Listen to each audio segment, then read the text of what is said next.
Boy, have I been looking forward to today. And it doesn't happen very much, but now I'm kind of nervous. You're such a tough group to talk to. I'm enjoying Pennway Church of God, and by that I mean the building's okay, but I'm enjoying you. And that's what the church really is, isn't it? And some of you know Tuesday I'm going to be meeting with the, what is the name of the older adult group here? Prime? So my brain is the same age as my face, so I'll probably ask you what your name is next Tuesday too, or this coming Tuesday. One of the things I did for Church of God Ministries is go around and as a service to churches, just talk about things people can do to help their families towards the end of life. And I'm going to be sharing some of that. It's Michigan specific. I want you to know, though, I have nothing to sell. I'm not going to ask for your email address. I probably already have it through the church. Not going to ask for your phone number, and I'm not going to ask to be put in your will. But there's tons of things that you ought to consider that can be helpful to your family and the people that you love. And I love doing that seminar. And so I've continued to do it. I've been doing it for over 20 years. So, oh boy, on Tuesday, I'm so excited because we get to talk about our state. So this makes today even better, doesn't it? But I want you to be aware of that, and I'm looking forward to it. It meets at noon. Yeah. Thank you for helping me out. When I started being an interim pastor, my first church happened to be my own church. And I went to South Meridian Church of God. There we are. That's a picture of my church. And every Sunday morning, it was the tradition in that church that the pastor would give a greeting and say a few words. And so every Sunday morning, I would give a greeting, and then I would tell the church something that they liked about them. And that went on for a few weeks, and then one day I got a call from the chairman or the chairwoman of the church council. And that was the leaders of the church at that time. And she said, "Kirk, we need to talk." And what I heard was, "Kirk, you need to listen." And so, yeah, what's up? She said, "You've said a lot of nice things about our church." And I said, "Oh, I do, because I want to celebrate the church." Then she said, "We're not that good. We have plenty of problems in our church." And I said, well, I know that. And then she said something to me that no one had ever said to me before. "I think you're really naive." About the church. Naive about the church. Naive about the church. Let me tell you something I already know about you. If you've been around the church for a few decades, you're not naive about the church either. All of us can tell stories of things that have happened, the pain that people have had. And my heart and my mind is full of stories. And some of them are fairly recent. I talked to someone in the last month whose parents had lost the man had lost his job, and because of that, money was really strapped, and he wasn't able to give what he had been giving to the church. And the pastor called him out publicly. And that happened in a church. I have a friend, a casual friend. I'm best friends with her parents. They were missionaries. They were in really poor parts of the world. And finally, their children grew up as missionary kids and saw poverty like you wouldn't believe. She went to Anderson University. She met a wonderful guy, and they got married. And they ended up living in Indianapolis. He was a teacher, and in grade school, very, very popular teacher. She had a small home business, and they couldn't have children. And so they talked and prayed about it and decided they wanted to adopt. And they adopted, over a period of a few years, 4 children from Ethiopia. She had seen that kind of poverty. And every child they adopted was in destitute circumstances, and they wanted to give those children a new path and a new love and a new family in life. that they were happy to do that. And then, of course, after they adopted the 4 children, she got pregnant. And then they had a 5th children. Great family. He got cancer, very serious cancer. It took him a little over 2 years to die. And they had friends who would bring in meals and take them to the doctor and do things like that. And the church, some people from the church came and prayed over them. And he died. And now she is faced alone with 5 children. And he had been the primary income support. And their world was full of unknowns. And those children lost their father. The only security that they had. When they started to go back to church the first Sunday, they went to a fairly large church in Indianapolis. And as they went in, they went to the children's section where they would check the children in for the children's program. And the 2 smallest children particularly were just constantly holding on to each other. They needed each other. They needed to be together. But the leader of the children's church said, well, this child's 1 year too old. They can't stay together. We'll send the young child to their program. And she explained that they're going through the death of their father. They need each other. They really need each other. And she was told, no, that doesn't fit our policy.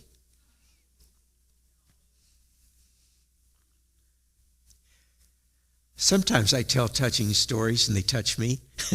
I never mean for them to. But she cried and tried to explain, and she was told, no, policy is policy. And so crying, they went back out to their car, and they left. Some people in the church saw it, and so that meant there was pastors talked about it, and a pastor from the church went out the house and talked, explained the sorrow that they felt for the grief of their children, but supported the decision. Policies are really important. I was talking with people about policies. Those are important. They're things that we have. There has to be some sense of order and structure, and we know how we work. But we should never, ever forget that behind everything we have, there is pain that many people go through. I can never visit that church. I'll never be there. I have another friend. He's a kid. He's only 62 or 63. His father and mother grew up in the same small church. They met in the church. They married. They lived there. They had a long marriage. They each served in every place you could serve in the church. They were part of this small community. They were on the inner circle. He went through school. He graduated, and then he was gone. He was in his early 20s. And his father, who was a member of the board of trustees, and some of the trustees decided to go out and cut down a tree because it needed to be cut down, I guess. There's a horrible accident. And the tree fell over on the father. He was rushed to the hospital. My friend was called. He rushed to the hospital. And the doctor met him in the hallway and said, your father is in no pain. There's been nerve damage, so he can't feel any pain. He's talking. He's in a good mood. The family's with him. But you need to know, he's not going to survive. So he went in and talked with the family and with the father. And then at some point the question came, has the pastor been yet to visit? The pastor called the insurance company, and a lawyer from the insurance company called the pastor and said, we advise you strongly to stay away from the hospital. You are not to visit him. And you're to tell your trustees they are not to go to the hospital and visit him because there are legal implications here. And that pastor listened to that lawyer. And he told the trustees, you're not to go. Now, a few of them went anyway. But this man who had given his life to the church on his deathbed,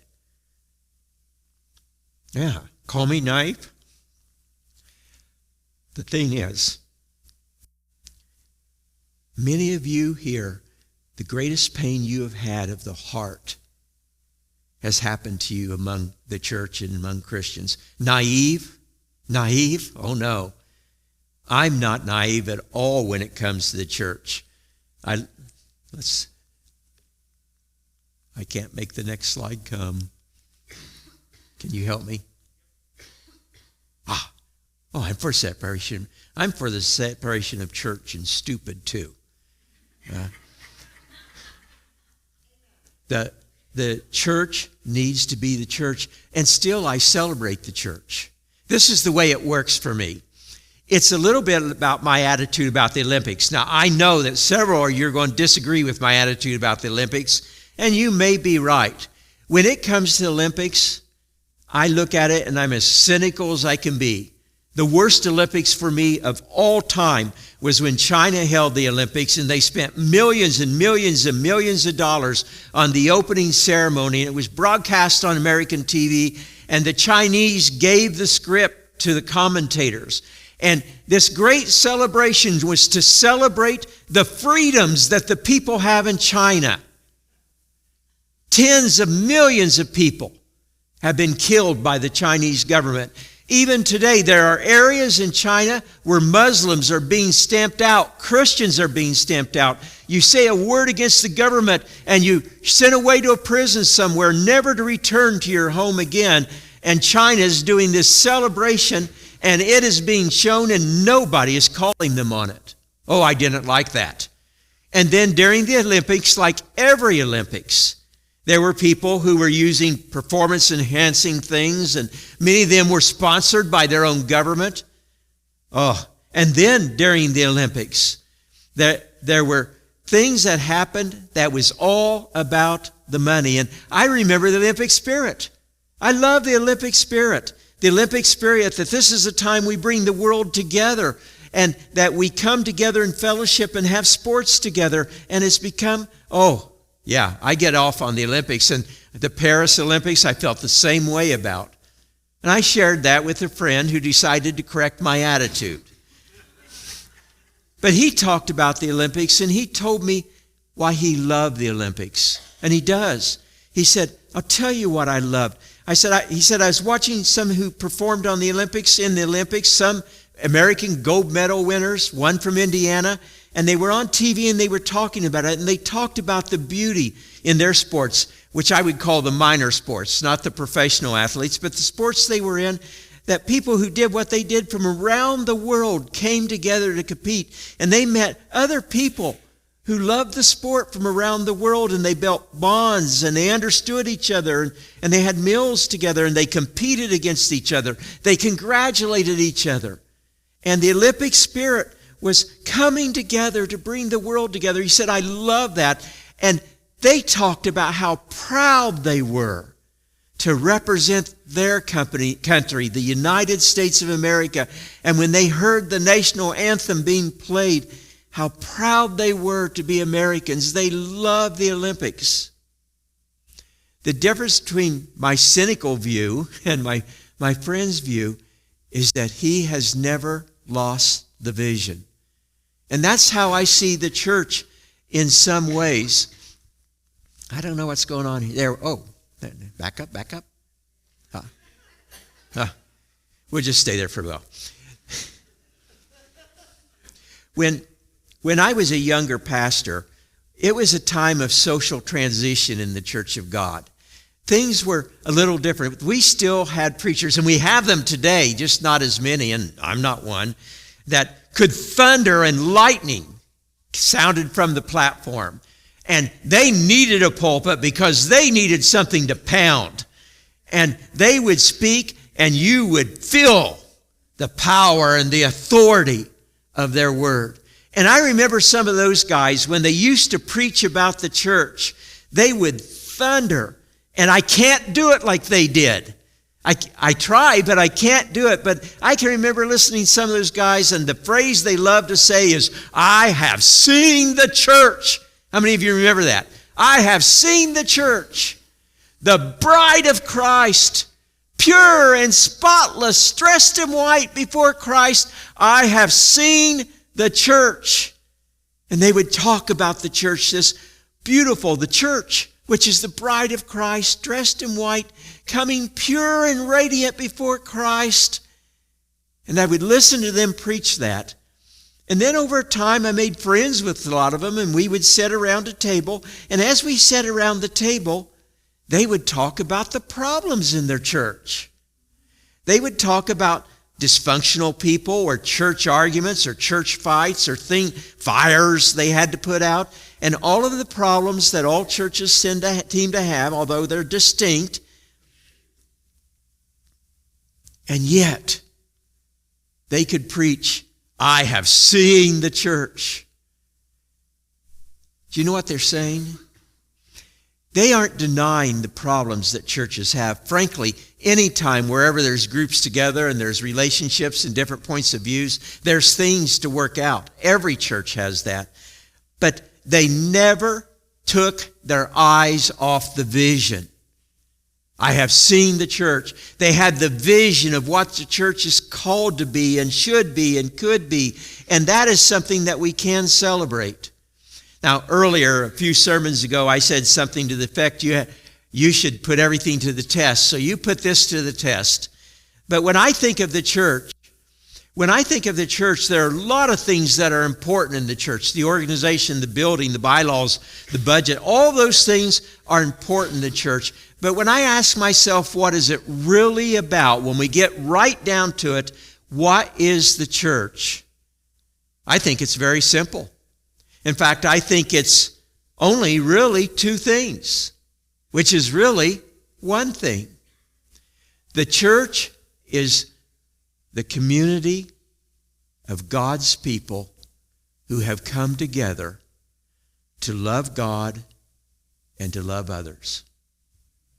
When Jesus was asked, what's the most important thing? What is the thing that's really, really important? He said this, love the Lord your God with all of your heart, with all your soul, and with all your mind. This is the first and the great commandment, and the second is like it. Love your neighbor as yourself. All the law. Now listen to this part. All the law and prophets, all the law and prophets hang on those two commands. So, we have a lot of programs, we have a lot of ministries, we do a lot of things, we have a lot of structure, but it all points to being this. We are the community of God's people who come together loving God and loving each other. And everything points to that and should come out of that. That's what it's really about. I'd like to break that down just a little bit. We are a community of people. Do any of you recognize that movie? What is it? Castaway from the year 2000. Tom Hanks was in Castaway, and Tom Hanks played a FedEx exec who was taking a FedEx plane back to the United States after meetings. Just the crew and him, and the cargo was in it, and it crashes. And the crew is all killed.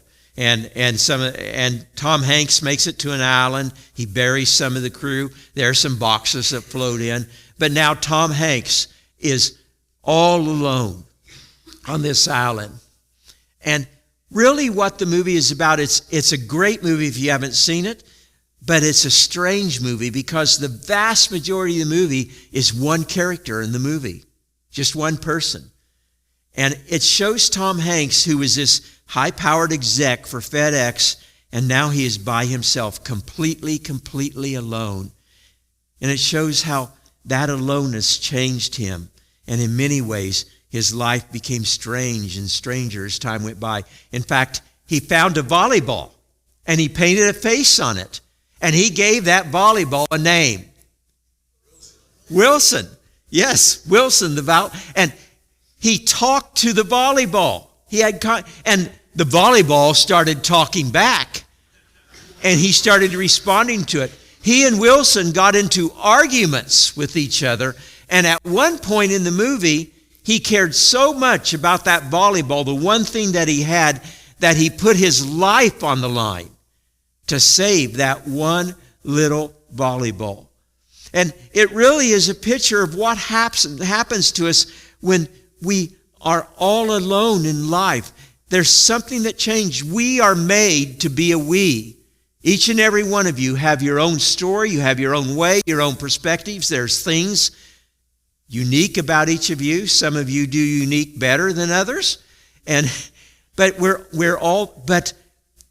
we are created as human beings to not be alone. There's a we-ness that is part of the very fabric and the structure of who we are. And so when we come together as the church, there is a we-ness to the church. In fact, Castaway, I'm going to skip that one. Castaway is called a story. A psychologist did a thing and talked about, it points out to the need for people to need people. And that's absolutely true. You know people who love God and read the Bible, and they are Christians, but they are not part of a community of God's people. I don't go to church anymore. I am not angry at those people. In fact, the people I know who are in that situation will tell me their story, and I feel pain that they have gone through some of the things that they have gone to by being a community of God's people.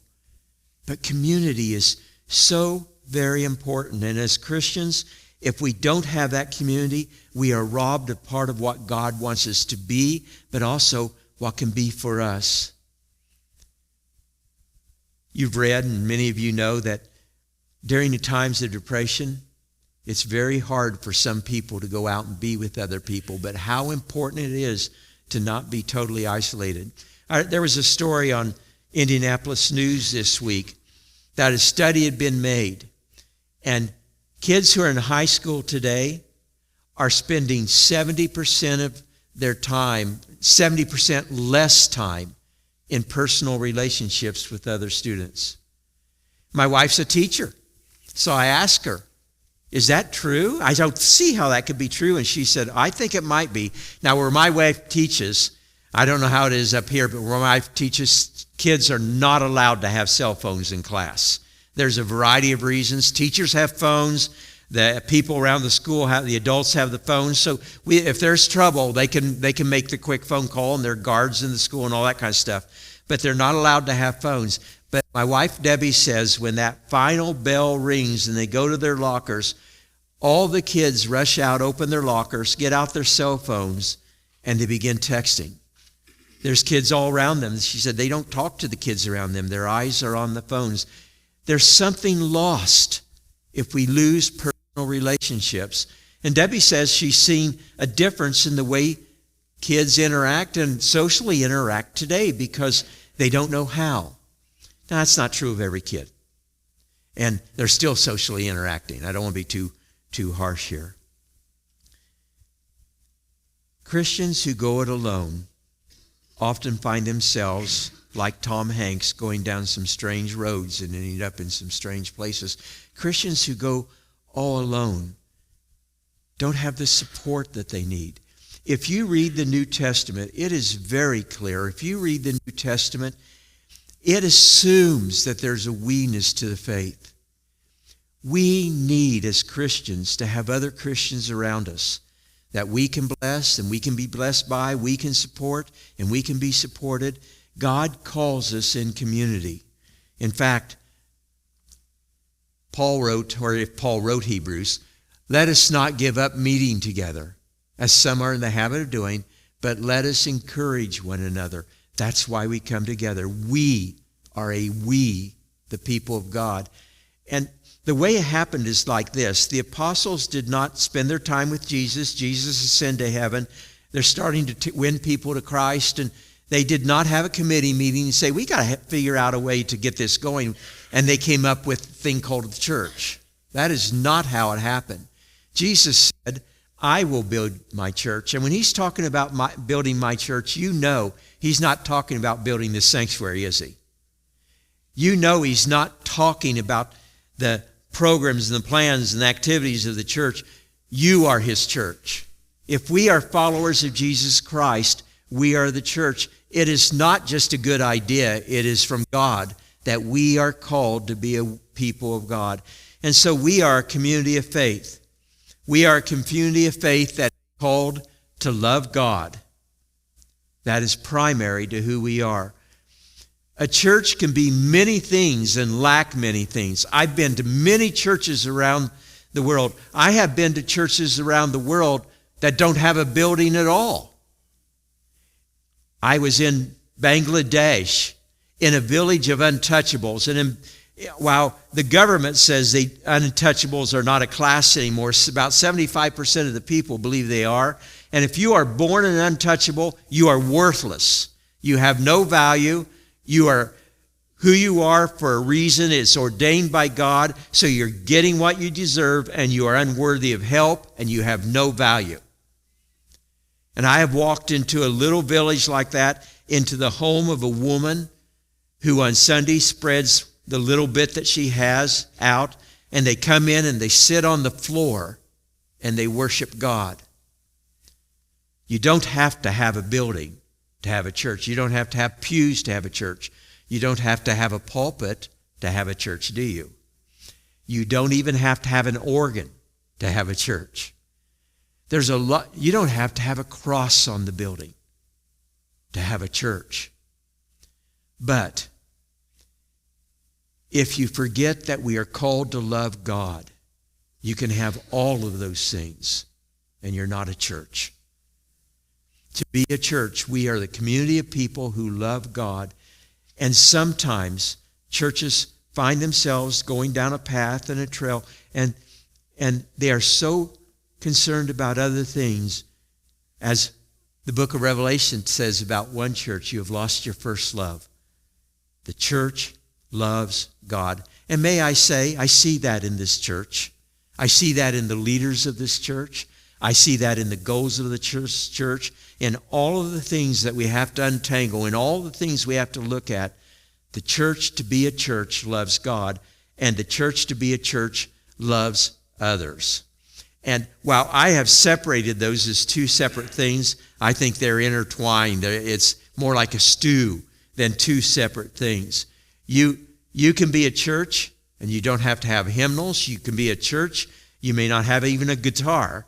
You can be a church. You may not have committees. You can be a church. You may not have bylaws. I've been in a ton of churches around the world who've never even heard of bylaws.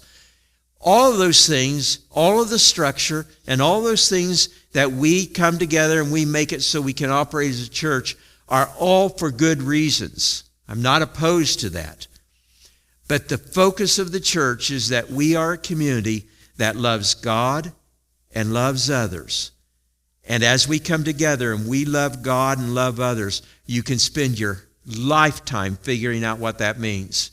That means that there are times that we agree and disagree. It means there are times that it's messy, that there are times that it's hard, that it's times there are hard decisions. There are times that just figuring it out is a difficult thing to do. What does it mean to love God? What does it mean to love others? I still feel like I'm in kindergarten when it comes to that. But that's what we exist for. In 1983, Steve Jobs had Apple going, and it was taking off. It was doing a good job. But it was to the point that they had reached the point that they needed more organization. And so he went after a man named Scully. And Steve Jobs went after John Scully. And John Scully was a wonder king in the business world. He was 38 years old. He was head of Pepsi-Cola, and the whole soft drink company. And he was considered the superstar among the businessmen in the world. And Steve Jobs went to John Scully, and he offered him a ton of money and a ton of stock and a ton of power to come and work for Apple. And Scully said no. For 5 weeks in a row, Steve Jobs went to meet him. And finally, he flew to New York, and they were standing in an office in New York in a high-rise building looking out over the city. And Steve Jobs asked John Scully the question, John, do you want to spend the rest of your life selling sugar water, or do you want to change the world? Churches that lose their way forget. We are called to love God we are called to love others. And that's how we change the world. I want to pray for you today. I want to pray for the leaders today. I want to pray for our future today. We are called to love God, love others, and change the world. You are doing so much of that right. And we still have challenges. Pray with me.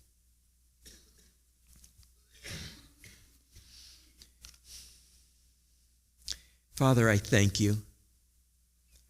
I thank you because I have met and seen the lives of people who are here in this room today. And they do love you. And their goal in life is to serve you in that love. They love others. There are people here today who love others, who are hard to love and difficult to love and desperately need love. There are people here today who love others and love the people in this church. Some of the people who are here today doing that are people who serves on boards, committees, and specific ministries. Some leave this church and go out and they're with their family and their friends, and they just want to represent you well. Thank you, Father, for the people who are doing that with their lives because of their love for you and their love for others. Help us to remember who we are and what we are doing. Father, today I pray for the people sitting in this congregation. I know so little, but I know that you love the people who are here. I know that there are people here today whose life is kicked and hurt, and they need healing. I know there are people here today who have been in churches where people have done things they ought not to have done, or said things, or been what they should not be. And they have been hurt, and yet they love you, and they are still here today. I pray especially, Father, for the elders. As I've gotten to know them, I see your love in them. They are seeking your will. They are seeking to serve you. But they also have passion to serve the people of this church and reach beyond the walls of this church, to reach in the community and around the world. I ask, Father, that you give the elders the wisdom and the direction, the Spirit. I thank you, Father. If this is a time that some of us need to focus on what's really important, bring us back to your love and the love that we have for you. Help us when it is very difficult to care and love for others. As we live our Christian lives as individuals, as we serve you together, help. Amen.